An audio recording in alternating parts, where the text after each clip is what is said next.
Okay, big day. Today we're gonna put on both sides of the Sideart. I have it here just so I can show you one more time. Then I'm pretty sure you can see this giant pile of leftovers here from taking it all off. Feels really nice not to have that on there anymore. So we'll dispose of all that. But just wanted to give a quick overview of how we're gonna do this. I had laid this down on its side last night.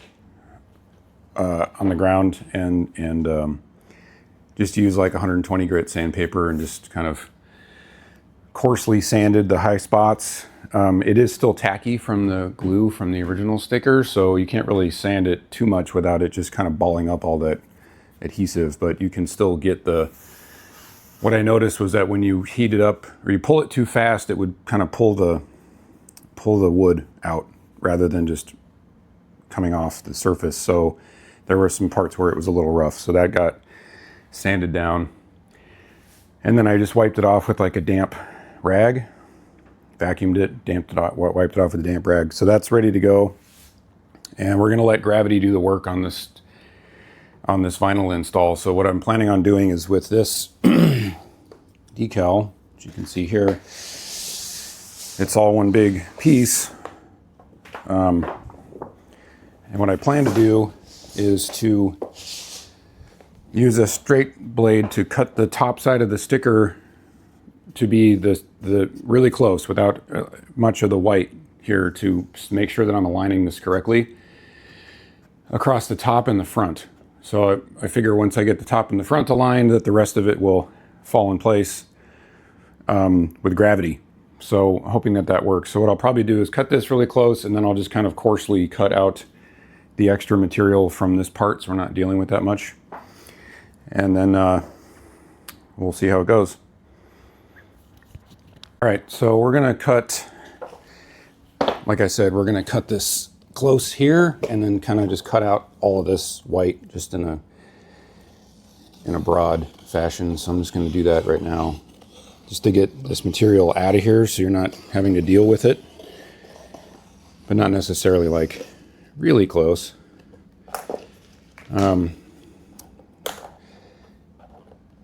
Another tip, just get a new razor. Just get a sharp razor. It's okay to use a new razor for a project like this. Razors are cheap. I wouldn't also really recommend having it in a razor thing like this. You can do that, these types of things, but I find that using it directly gives you more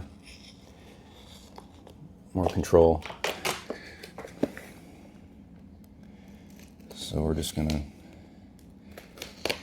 get this out of here. I got this fancy plastic floor that I just cut on it. Whatever. Guess. I don't have a big huge surface I can cut this on, so I'm just gonna do it right here on the floor. Okay, so that's out of there. Put that on our pile. So we're gonna get as close as we can to this one. There might still be a little bit of white, but we can, cut that off after. But I don't know how good I am at aligning these decals, to start. So what I want to just be able to see where the material is at with respect to the wood when I'm going to start, because I wouldn't know how to know it's aligned otherwise. So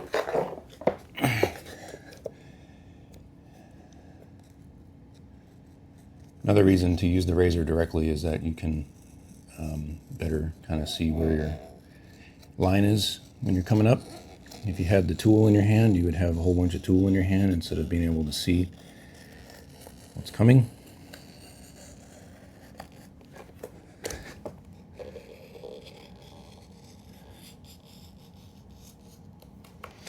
Okay.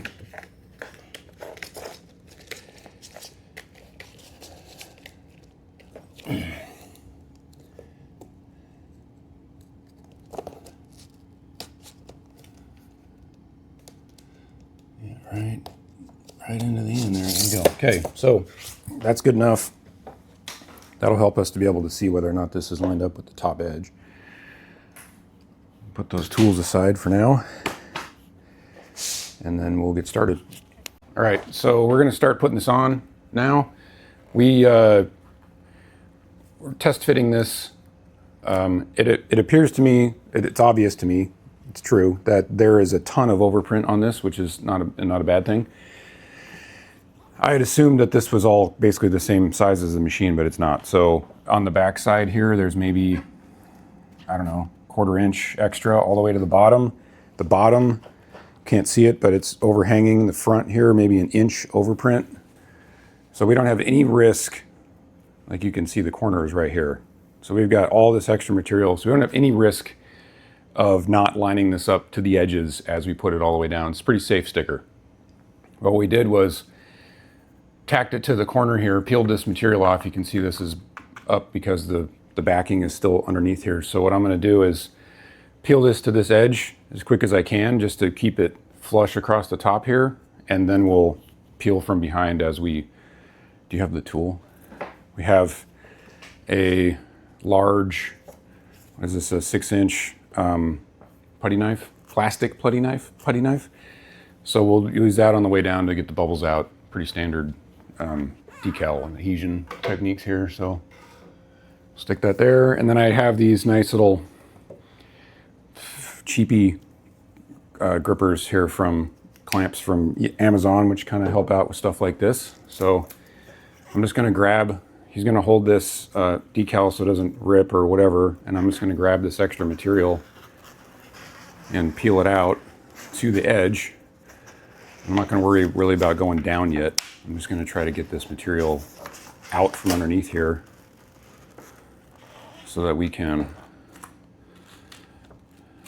see that this decal feels really thick on when you get it, but it's not. It's mostly just the paper that's thick. So after you get the decal going, it's really thin and feels good once you start to actually apply it. So now that I have that out of there,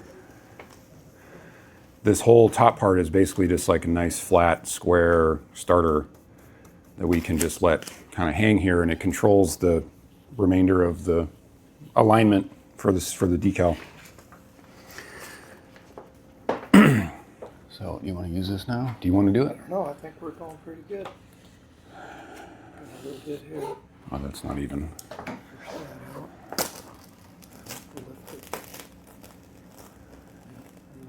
Is that good? Go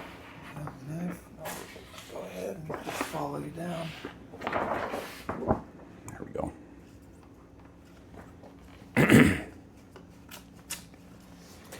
We need to get more of this out of here.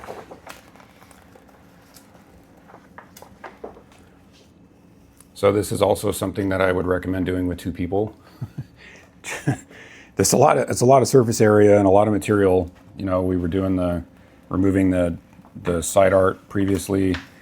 It's a lot of material and a lot of work. So there's probably other ways to do it where you could do it yourself, but you know, it's not necessarily a bad thing to get a friend to come over and help you with your stuff.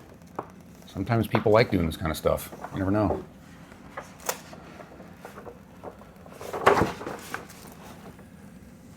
This is like really sticky right here. I don't know why. There it goes. I got like right here. Bumps.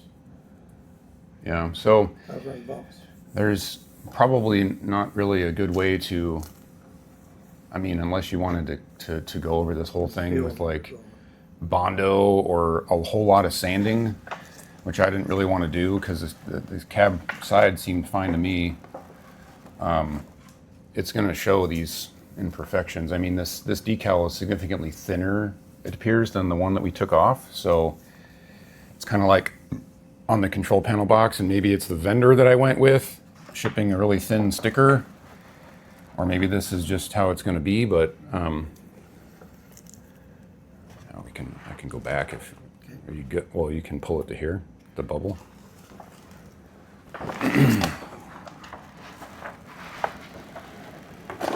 So I don't know. This is the first one that I'm doing, so maybe in the future I'll go with a different vendor. It seemed like the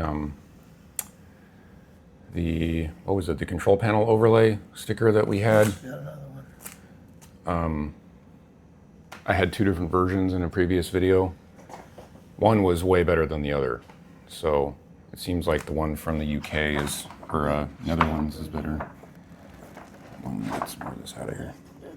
Kind of back it up a little bit. Right there. We gotta go right down the edge as you're putting it down. Is it because it's so much now? Such a big area?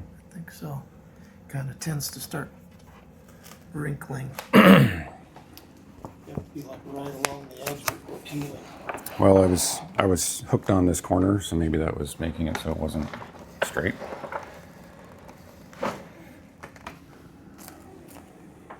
Yeah. You want to come around over here, or kind of a ways away?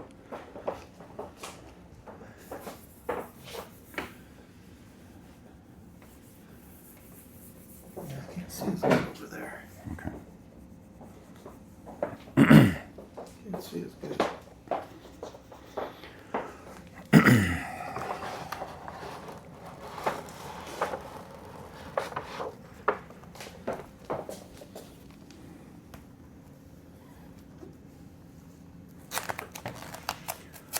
I'm going to go into this front over here.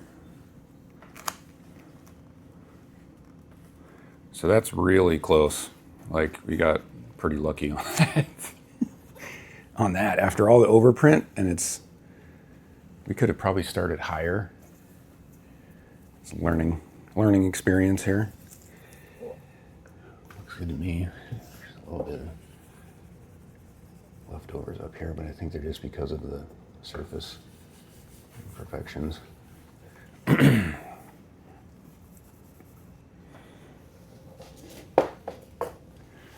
So just be aware of this. Even though we have a bunch of extra overprint here, this really got close. So this corner is like, we probably could have started this whole thing higher, but it still made it, which is good. Plus this will be kind of under the control panel box, but still that's really tight.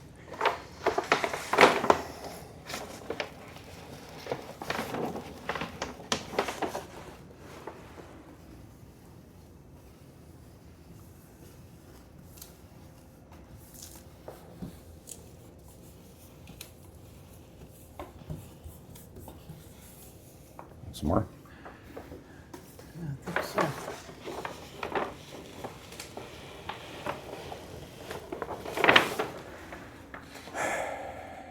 And just while it's quiet here, you know, I'm getting older, and so are my friends, and your relatives and your parents pass away eventually. Just going to get serious here for a sec, and I would highly recommend that you spend time with your dad. So, just think about that. Here.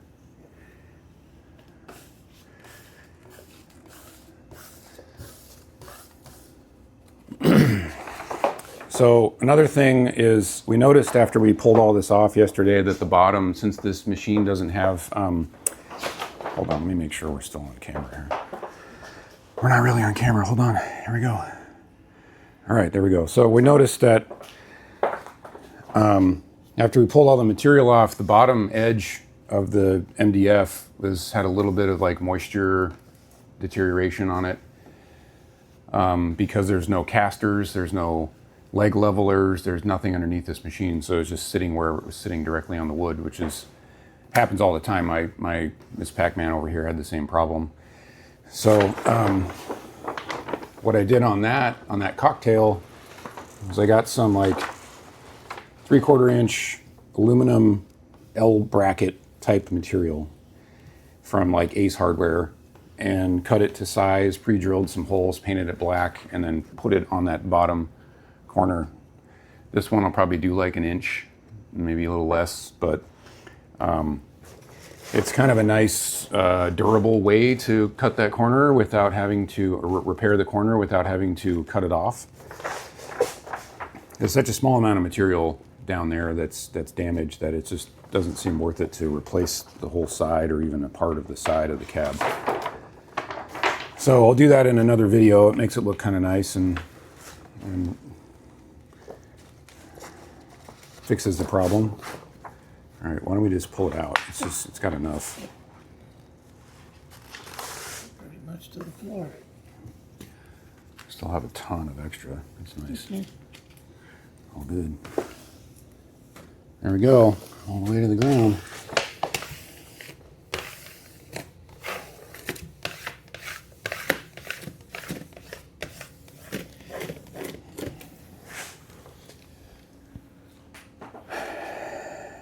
Okay, so we'll cut that here next. Right, so I have my straight edge razor here. That's what I'm going to use. I did notice something here, since we're just amateurs, is this didn't make it because we probably could have had this farther back. We have plenty of material up on the front here. It's kind of hard to really like line this whole thing up, but take this into consideration on the other side, I guess, and just not do that again, but that's okay.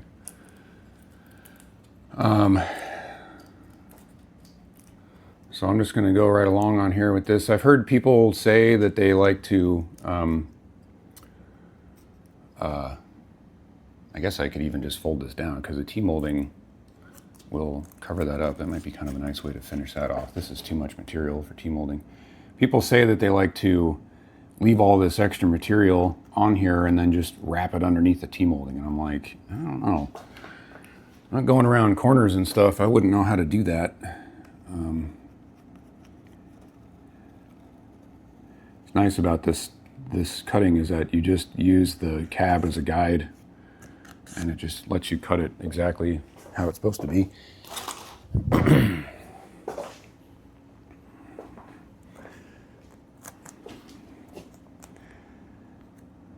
can see how this part of the doing this stuff would be kind of nerve-wracking because you only get one shot at it, but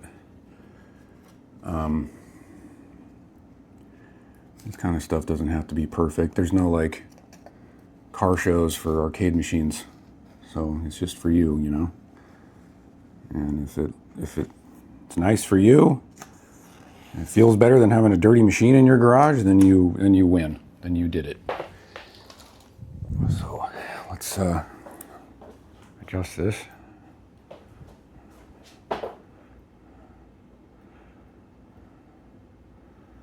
Okay.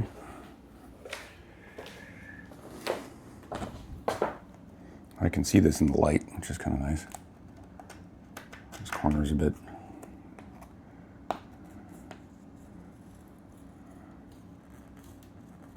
So if you end up having a little bit of over on this, that's totally fine because that'll sit underneath the top of the T-molding piece. But this is why you just get yourself a new sharp razor. Just do the right thing. This cab does not have, let me see where I'm at here. This cab does not have T-molding channel that goes along the back. Sometimes they do, like I have some Street Fighter machines that had that. This one doesn't, so this is a finished edge here.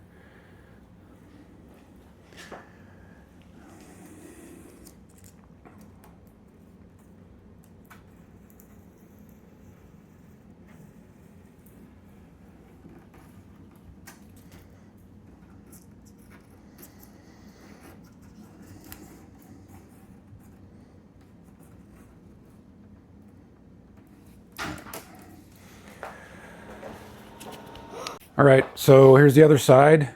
We centered this one better, so we didn't realize there was so much extra on the other one, even like around the whole thing. So this has, you can see we got it kind of squared off the back here. This is definitely fitting better on the front here. So we already kind of tacked this on to get it started. And then we should just be able to do the same thing all the way down. So let me speed this one up again.